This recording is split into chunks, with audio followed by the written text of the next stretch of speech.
Кустанае переименованы улицы Ленина и Кирова. Власти города говорят, что казни это не стоило ни тиина. Однако рядовые кустанайцы отнеслись к этому событию неоднозначно.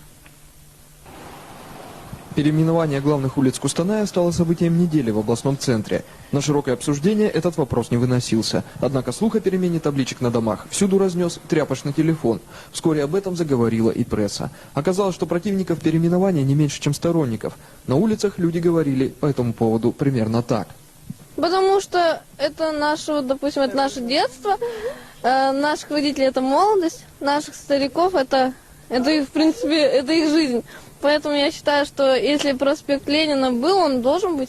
Зачем Ленин? Это старая эпоха. Мы отошли от этой эпохи.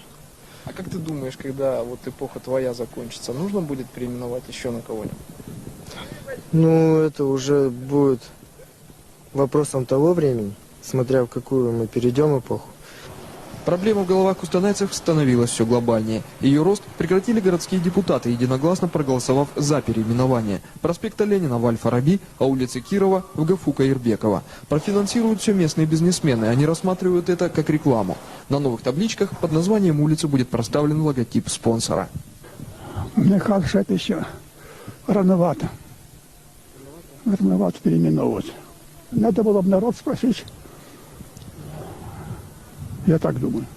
Стас Киселев, Анатолий Колоколов, КТК, Кустанай.